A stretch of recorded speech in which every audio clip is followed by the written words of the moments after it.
Boa noite. Vamos colocar de pé, começar o nosso momento de adoração, nosso Deus. Quantos estão felizes de estar na casa do Papai do Céu? Amém. Glória a Deus. Feche seus olhos. Deus Pai, maravilhoso Deus, te entronizamos aqui hoje, Senhor, nesse lugar. Tu és bem-vindo, Senhor, no meio do teu povo, em nosso meio, nesse altar. Tu és bem-vindo, Espírito Santo, em nossas vidas, Pai. Tira tudo de nós que não visa a tua santidade. E queremos, Senhor, sentir mais de ti. Queremos sentir do teu toque, Senhor. Vem falando em nossos corações, através do louvor, dos louvores, através da pregação, que possa vir de confronto com a gente, Senhor, que possamos receber e guardar em nosso coração. Em nome do Senhor Jesus, vem Espírito Santo de Deus. Amém? Amém, aleluia. Louvar o Senhor.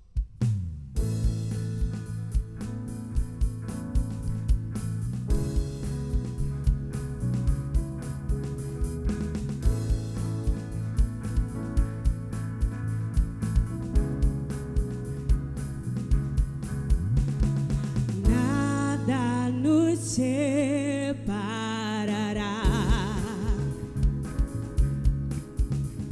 dos laços do teu grande amor.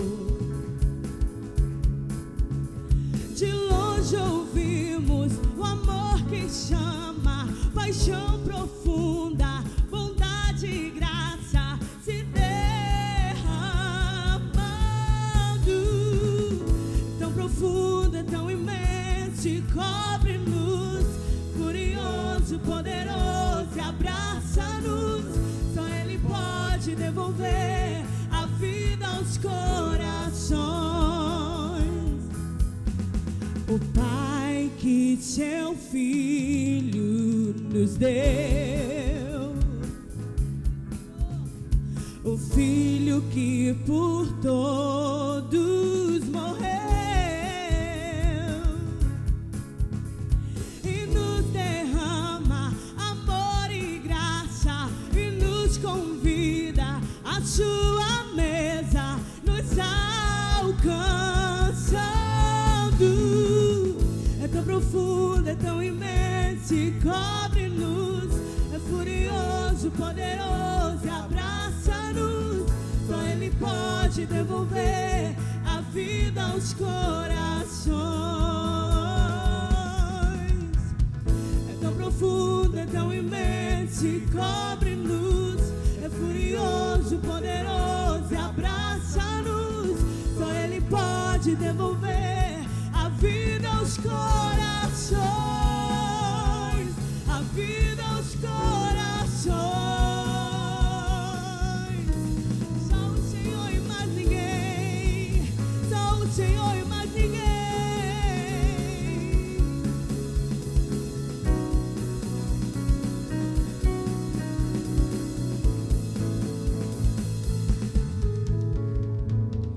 Tão profundo, é tão imenso, e cobre-nos, furioso, poderoso, e abraça-nos. Só Ele pode devolver a vida aos corações. Declara, igreja do Senhor. É tão profundo, é tão imenso, e cobre-nos, é furioso, poderoso, e abraça-nos. Só Ele pode devolver a vida aos corações. É tão profundo, é tão imenso, e cobre-nos, furioso, poderoso, e abraça-nos. Só Ele pode devolver a vida aos corações. É tão profundo, é tão imenso, e cobre-nos, é furioso, poderoso, e abraça-nos. Só Ele pode devolver a vida aos corações. É nisso que acreditamos, Senhor. Aleluia, aleluia. Glórias a Ti, Cordeiro Santo de Deus. Aleluia. Continue em espírito, Continue buscando a presença do Pai para a sua vida.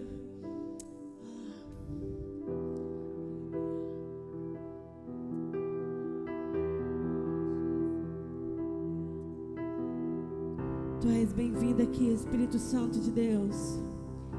Tu és bem-vindo aqui. Mais de ti, mais de ti, mais de ti, Espírito Santo. Você é bem-vindo aqui. Toma teu trono, pode entrar. Nós queremos te ouvir. Nós queremos te ouvir.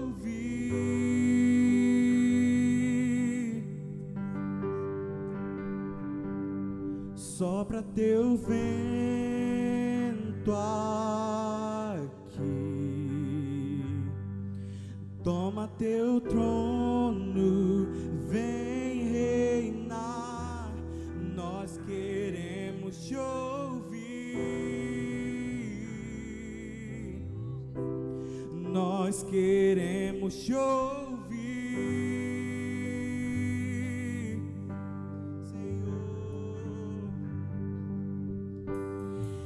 Essa casa é sua casa, nós deixamos ela pra você,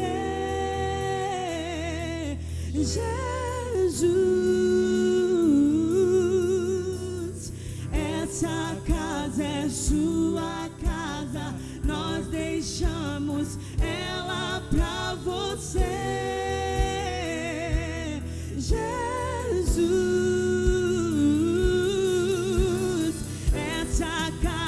Sua casa, nós deixamos ela pra você, Jesus. Essa casa é sua casa, nós deixamos ela pra você, Jesus.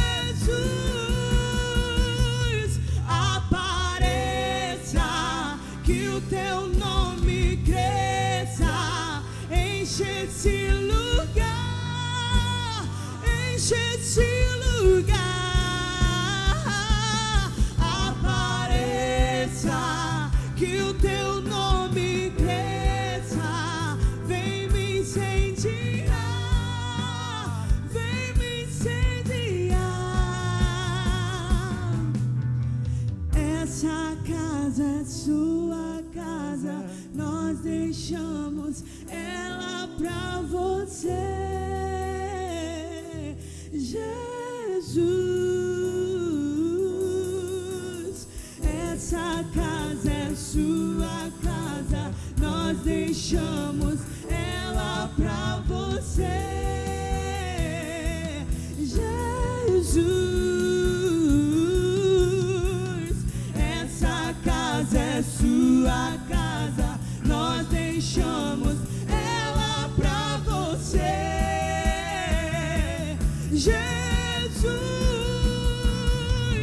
Apareça, que o teu nome cresça, enche esse lugar, enche esse lugar. Apareça, que o teu nome cresça, vem me incendiar, vem me incendiar. Apareça, que o teu nome cresça,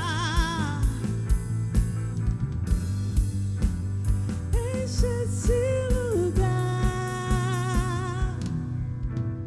Essa casa é sua casa, nós deixamos ela pra você, Jesus.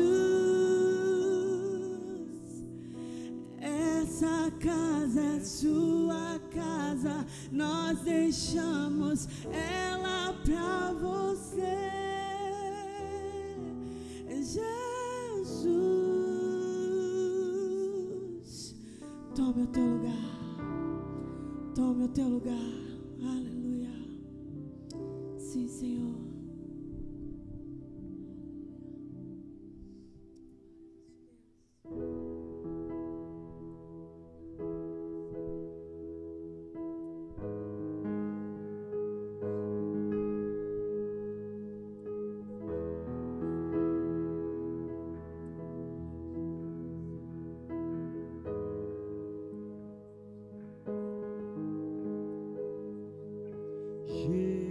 Jesus,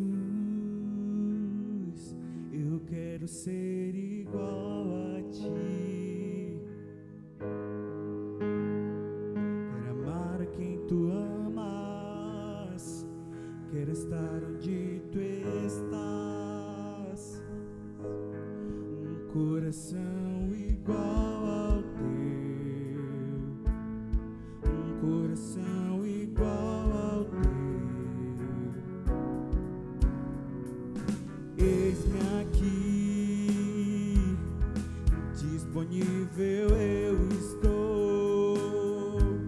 Usa-me, Senhor, usa-me.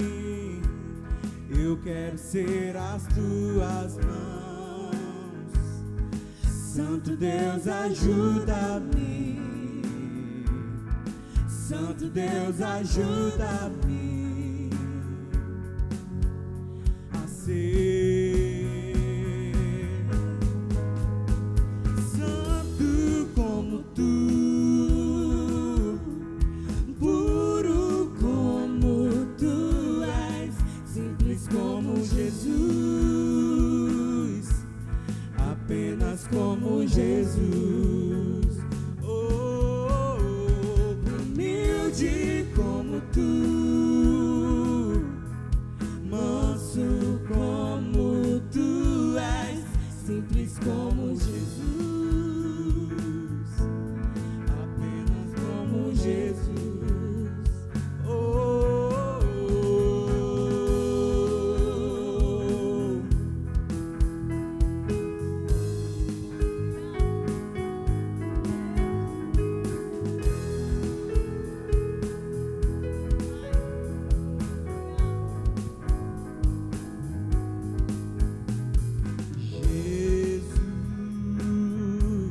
Eu quero ser igual a ti. Quero amar a quem tu amas. Quero estar onde tu estás. Um coração igual ao teu. Um coração igual ao teu. Eis-me aqui, disponível eu estou. Usa-me, Senhor, usa-me. Eu quero ser as tuas mãos. Santo Deus, ajuda-me. Santo Deus, ajuda-me a ser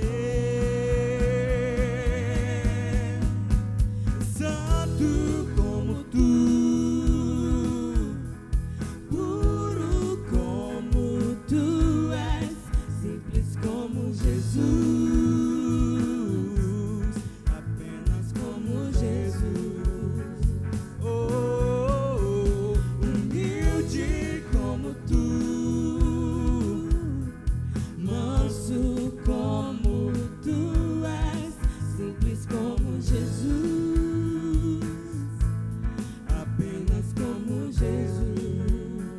Eu quero ser Senhor.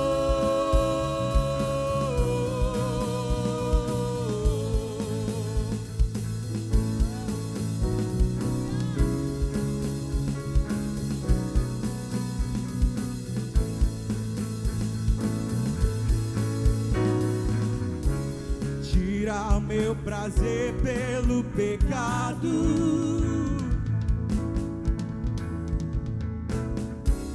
Coloca o caráter de Jesus em mim. Tira o meu prazer pelo pecado.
Amém. Boa noite, igreja. Boa noite para o pessoal que está nos acompanhando de casa, via internet. Gostaria de registrar aqui que, além de uma honra, é um privilégio enorme poder pregar a palavra de Deus nesse lugar. Eu amo falar a respeito da palavra de Cristo. Sou meio suspeito para falar isso. Mas nós temos trabalhado esse mês uma série intitulada Advento, Deus conosco. A fé, a coragem e a ação. Em outras palavras, a salvação pisou nessa terra. O preço do resgate foi pago. E isso é uma boa notícia. É por isso que nos evangelhos eles dizem que eram as boas novas. Querido, a melhor notícia, Jesus pisou nessa terra. Posso ouvir um amém? E nós vamos falar exatamente a respeito da fé e coragem de Jesus. O que falar desse mestre? Em primeiro lugar, a fé corajosa de Cristo supera o medo. A fé corajosa de Cristo supera o medo. Às vezes nós temos uma definição errada a respeito de coragem. Mas deixa eu te dar uma aqui, guarda no teu coração. Coragem não é a ausência de medo, mas a superação do medo. Coragem não é a ausência de medo, mas a superação do medo. Eu lembro de um episódio da minha filha mais velha. Eu sou pai de duas meninas, a Ana Luísa e a Ana Lívia. A Ana Luísa mais velha, ela foi recrutada para participar da feira de ciências da escola. E na ocasião ela precisava falar na frente de todos os pais. Mas eu lembro que para ela foi um terror. Ela ficou com medo, ficou nervosa.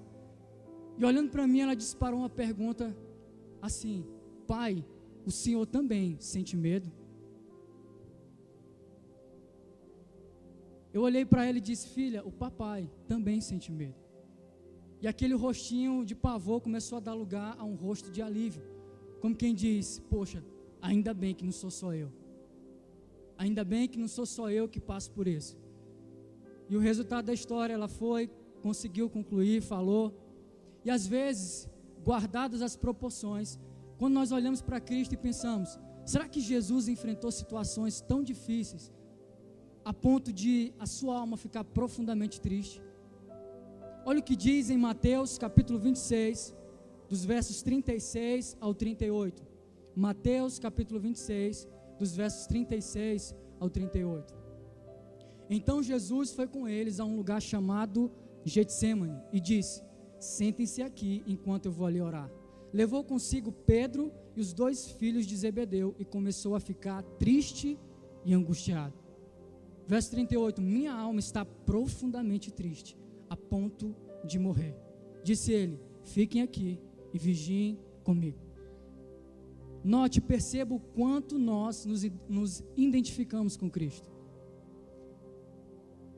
Aliás, quantos de nós não estamos nessa mesma situação que Cristo estava? Talvez você que está aqui hoje, a sua alma está profundamente triste. Talvez você que está nos acompanhando de casa, a sua alma está profundamente triste, a ponto de morrer. E o alívio, quando nós olhamos para Cristo, nós percebemos que Ele passou pelas mesmas dificuldades que eu e você. O problema, querido, não é sentir medo. A grande questão é o medo te paralisar. O medo, ele não deve te paralisar. Muitos estão paralisados muito antes de começar. Outros disseram sim para Cristo. E ao decorrer da caminhada, por medo, abandonaram. Por medo, não romperam aquilo que Deus chama você para fazer. Lembre-se, apesar de Jesus estar profundamente triste, a ponto de suar sangue, ainda que ele soubesse exatamente, precisamente, o que lhe aguardava, isto é, ser traído, abandonado por todos, açoitados e moído em um madeiro, isso não o parou. Isso não o parou. E às vezes eu e você, como disse, somos paralisados pelo medo. Por exemplo, por medo nós não oramos por alguém. Aí vem as desculpas: Senhor, eu não sei orar, eu não sei falar. Por medo nós não falamos de Jesus para as pessoas. O que vão pensar de mim? Querido, às vezes as pessoas estão gritando por socorro ao nosso lado. Às vezes as pessoas só podem falar, cara, fala de Jesus para mim, pelo amor de Deus. E nós nos acovardamos diante das situações. Se eu pedisse para você trazer à memória um momento, além de tantos, que você teve a oportunidade de semear o reino de Deus e você não teve coragem.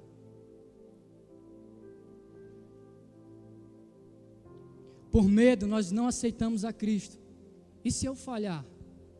E se eu pecar depois? Querido, Deus é como aquele pai que espera o filho pródigo.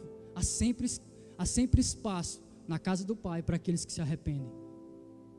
Há sempre espaço na casa de Deus para aqueles que querem começar de novo. Por medo, nós não aceitamos o nosso chamado. E se faltar recurso? Eu não estou preparado, Senhor. Por medo, nós não assumimos um compromisso em um ministério.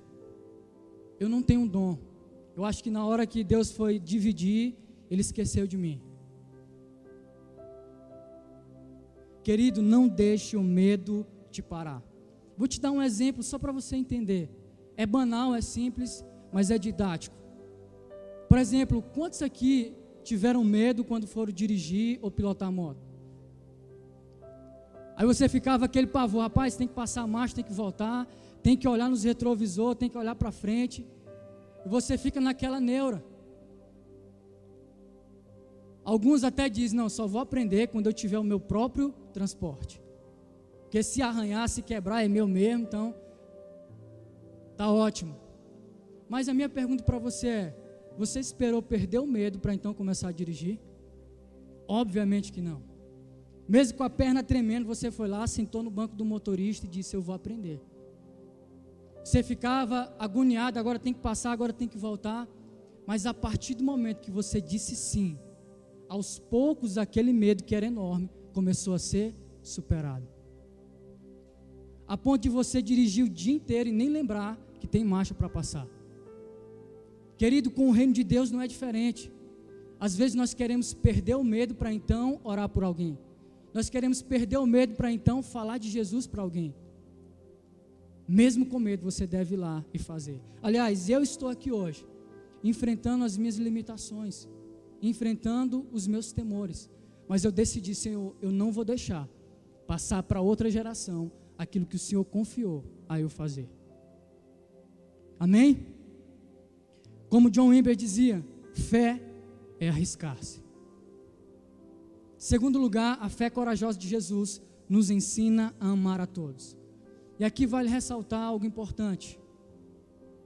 Amar não significa ausência de correção. Amar não significa ausência de correção. Às vezes, muitos de nós queremos abandonar o reino quando somos corrigidos. Querido, você não sabe o poder que há na correção. A minha filha, Ana Lívia, a mais nova, quando ela foi ser disciplinada, ela protestou, dizendo, mãe, sabia que não é de Deus que os pais corrijam os filhos?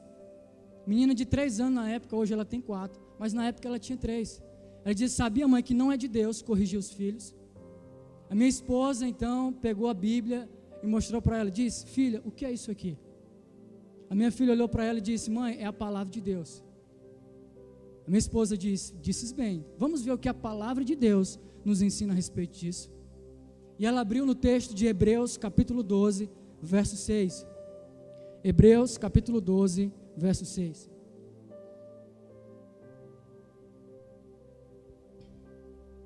Diz o seguinte, porque o Senhor corrige a quem ama e castiga todo filho a quem aceita. Deus corrige a quem ama e castigue todo filho a quem aceita. Se nós não somos corrigidos, na verdade nós não somos filhos. Portanto, amar não é fazer vista grossa para os erros das pessoas. Amar não é acariciar o pecado dos outros, na verdade é confrontá-los. Amar não é jogar sujeira do pecado para baixo do tapete, porque se fizermos isso, na verdade nós não estaremos amando a pessoa. Retomando o exemplo da minha filha, se ela vou exagerar aqui, mas se ela começasse a brincar com faca, eu dissesse, eu amo ela, deixa ela à vontade. De fato, será que eu estaria amando ela? Obviamente que não. Porque eu amo ela, eu falo, filha, você não tem maturidade para usar isso. Porque isso pode tirar a sua vida. E conosco não é diferente. Às vezes Deus nos corrige porque Ele sabe que se brincarmos com certas coisas, pode tirar a nossa vida espiritual. Ele diz, filho, você não tem maturidade para brincar com isso. Embora às vezes nós não entendamos, Jesus nos ensina a forma certa de amar as pessoas. Em Mateus capítulo 5, versos 43 e 44, Mateus 5, 43 e 44, Jesus diz o seguinte: vocês ouviram o que foi dito, ame seu próximo e odeie seu inimigo. Jesus está fazendo uma referência à lei de Moisés. Ele está dizendo, ó, vocês ouviram o que foi dito lá atrás. Mas ele continua o assunto no verso 44. Ele diz, eu porém lhes digo. Jesus está atualizando a lei. Ele está dizendo, agora o negócio vai ser diferente. Vocês antes amavam seus amigos e odiavam seus inimigos. Agora o negócio vai mudar. Ame seus inimigos e orem pelos que te perseguem. Depois fecha a questão dizendo, se você faz o bem, apenas com quem faz o bem para você, o que demais você faz? O que demais tem nisso? Em outras palavras, ele estava dizendo, até os ímpios, até os pagãos fazem isso. O convite é amar, meu irmão, quem pisa no teu calo. Só aqueles que nasceram de novo conseguem amar. Embora não seja uma tarefa fácil. Aliás, Jesus nunca disse que seria fácil. Pelo contrário, Ele disse, no mundo você vai ter aflição, mas tende bom ânimo. O convite de Jesus é orar por aquelas pessoas que falam mal de você, tanto para os outros quanto nas redes sociais, trazendo para os dias de hoje, né? Às vezes você não tem culpa de nada, mas estão descendo a lenha no teu lombo. Difícil é orar por aquelas pessoas que desejam que você não prospere, que tudo que você fizer dê errado. Mas nós devemos orar por eles, interceder por eles. Ser como aquele samaritano, que ao ver aquele homem jogado, ele não disse, agora eu vou descontar. A decisão dele foi se compadecer. Ele estendeu a mão para levantá-lo. Nós devemos orar para que essa pessoa tenha um encontro real com Cristo. Senhor, visita essa pessoa, encontre ela, Senhor, supre as suas necessidades. Eu sei que não é fácil, na verdade não é, mas é a melhor escolha. Jesus fez exatamente isso. Em Lucas capítulo 23, verso 34, Jesus diz, pendurado no madeiro, Ele olha para aquelas pessoas que fincaram pregos em suas mãos, olha para os soldados que o açoitaram, olha para aqueles soldados que estavam tirando sorte de suas vestes, provavelmente para aquelas pessoas que experimentaram cura. Olha o que Ele diz, Pai, perdoa-lhes, porque eles não sabem o que fazem. Pai, perdoa-lhes, porque eles não entendem o que estão fazendo. Portanto, não guarde mágoa de ninguém, não guarde rancor, não guarde ressentimento. Às vezes existem pessoas que passam 10 anos guardando mágoa e rancor de alguém. Se você é essa pessoa, meu irmão, libera a cura. Meu querido, perdoa. A fé corajosa, ela renuncia seus interesses e vontade. Jesus renunciou à sua vontade. Em Mateus 26, verso 39, a Bíblia diz, Ele avançou um pouco, curvou-se com o rosto no chão e orou, meu Pai, se for possível, afasta de mim este cálice. Contudo, que seja feita a tua vontade e não a minha. Jesus fez essa oração por 3 vezes. Querido, a questão, Jesus tinha a sua vontade, mas Ele disse, Senhor, eu renuncio à minha vontade, e que não seja feita a minha vontade, mas a tua. Às vezes nós queremos tanto algo, queremos tanto, que nem sequer colocamos em oração, por medo de Deus falar, abandona, por medo de Deus falar, corta e joga fora, que nós queremos tanto, a nossa vontade é tão alta, que nós não queremos pagar o preço da obediência. Jesus estava disposto independente do preço, a viver uma vida de obediência. Amém? Pode estar muito, todo mundo quieto aí, amém? Jesus renunciou seus interesses. Em Paulo diz em Filipenses capítulo 2, versos 7 e 8, pelo contrário, ele abriu mão de tudo o que era seu. Ele foi humilde e obedeceu a Deus até a morte e a morte de cruz. Querido, Jesus não abriu mão apenas de 1%, 50%. Ele abriu mão de tudo o que era seu. E às vezes nós não queremos renunciar 10 minutos do nosso dia para tirarmos com Deus. Se fizermos uma análise sincera e honesta, 10 minutos não é nem o tempo que passamos no banho. E às vezes nós passamos o dia inteiro sem sequer tirar o nosso tempo com Deus. Na realidade, a maioria de nós estamos muito acomodados e confortáveis com o nosso lugar. Mas a partir do momento que nós colocamos os nossos interesses acima dos interesses de Deus, não está nada bem. Em Lucas capítulo 9, versos 23 e 24, Lucas 9, 23 e 24, Jesus diz: depois disse a todos, se alguém quer ser meu seguidor, em outras versões diz, se alguém quer ser meu discípulo, que esqueça os seus próprios interesses. Esteja pronto cada dia para morrer como eu vou morrer e me acompanhe. Pois quem põe seus próprios interesses acima, em primeiro lugar, nunca, jamais terá a vida verdadeira. Mas quem esquece a si mesmo, por minha causa, terá a vida verdadeira. O que você tem renunciado por amor a Cristo?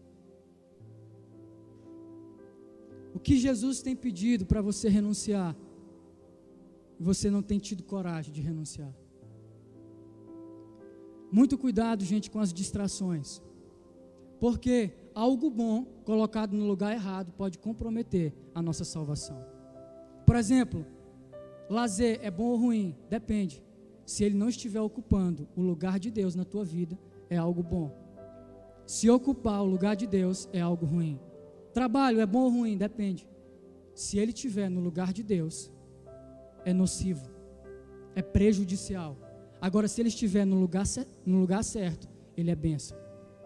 Então, o Satanás, ele pega coisas que não necessariamente são pecados e vai te empurrando até você tirar Deus do centro e colocar essas coisas. Então, ele te distrai. Querido, não esqueça, Deus cuida de você. Amém? Ele é o nosso Criador, Ele cuida, Ele conhece a nossa necessidade. Ele é o nosso Pai. E a aplicação prática disso, Jesus nos convida a imitá-lo. Ele é o nosso maior modelo. Ele é o nosso maior referencial em tudo. Mas às vezes nós achamos que é impossível viver o que Jesus viveu. Ter um relacionamento com Deus, pautado no exemplo de Cristo. E isso é um engano sutil de Satanás. Porque na verdade o próprio Cristo nos encoraja a não fazer apenas o que Ele fez, como coisas maiores. Talvez você me pergunte, Lucas, mas como isso é possível? Por exemplo, quando o apóstolo João diz que o verbo ele se fez carne e habitou entre nós, em outras palavras ele estava dizendo que Jesus, quando veio ao mundo, se tornou tão ser humano quanto eu e você. Aliás, Paulo fala exatamente a respeito disso. Em Filipenses capítulo 2, verso 7, ele diz, pelo contrário, ele abriu mão de tudo que era seu, tomou a natureza de servo, tornou-se assim, igual aos seres humanos, e vivendo uma vida comum de um ser humano. Ele viveu uma vida como eu e você. A Bíblia faz questão de frisar que Jesus sentiu fome, ele sentiu sede, ele sentiu cansaço, ele chorou, ele precisava orar, ele precisava jejuar. Quantos de nós precisamos fazer essas coisas? Quantos de nós sentimos fome todos os dias? Sede, querido, Jesus sentiu. mas Ele entende a nossa necessidade. Ele é o verdadeiro sacerdote. O autor de Hebreus diz, no capítulo 4, verso 5, o nosso grande sacerdote, que é Jesus, não é como aqueles que não são capazes de compreender as nossas fraquezas. Pelo contrário, temos um grande sacerdote, que é Cristo, que foi tentado do mesmo modo que nós, mas não pecou. Apesar de sujeito às mesmas limitações que eu e você, ele não pecou. Ele escolheu viver uma vida de santidade. Aquilo que o primeiro Adão não cumpriu, Cristo cumpriu plenamente. Cristo se dispôs a viver, e a fé corajosa desse Cristo, Ele nos convida, Ele nos chama a viver como Ele viveu. Ele diz, querido, é possível. É possível por causa de Cristo.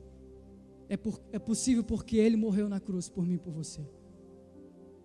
Em João capítulo 13, verso 15, ele diz, porque eu lhes dei o exemplo para que como eu fiz, vocês façam também. Isso queimava no coração de Jesus. Ele queria que eu e você fizéssemos o que Ele fez, buscássemos viver, ter uma fé que ama a todos, superar os nossos medos e realmente renunciar os nossos interesses e vontade. E Paulo entendeu essa mensagem.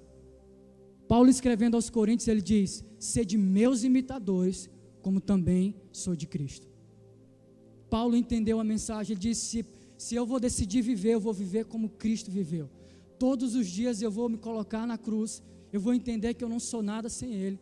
Se Ele não estiver na minha vida, eu não passo de um miserável. Cristo habita em mim. É por causa de Cristo.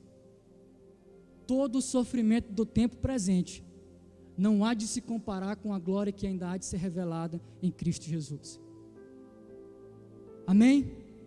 Com isso em mente, busque viver uma vida pautada naquilo que Cristo viveu. Não seja paralisado pelo medo. Ame como Ele amou e renuncie seus próprios interesses e vontade. Aquilo que Deus tem para nós é muito melhor do que as nossas escolhas. Paulo nos encoraja, antes de cear, se autoexaminar. Mas às vezes, quando nós olhamos para dentro de si, nós não encontramos alguns erros, algumas falhas. Mas o salmista diz, sonda-me, ó Deus, o mais íntimo dos íntimos. Porque aquilo que passar batido, o Espírito Santo pode trazer à tona. E se de alguma forma você tem vivido distante de Deus, talvez você nunca tomou essa decisão de aceitar a Cristo. Hoje você tem a oportunidade. Porque quando a luz chega, ela não apenas revela as cores, você não conseguiria distinguir cada cor. Mas quando a luz chega, ela não revela apenas as cores, mas aquilo que está bagunçado, aquilo que precisa ser removido. E se o Espírito Santo tem incomodado a você remover algumas coisas, esse é o momento que eu te encorajo a renunciar a tudo e dizer, Senhor, eu entrego a minha vida completamente a Ti. Eu gostaria de chamar a equipe de louvor.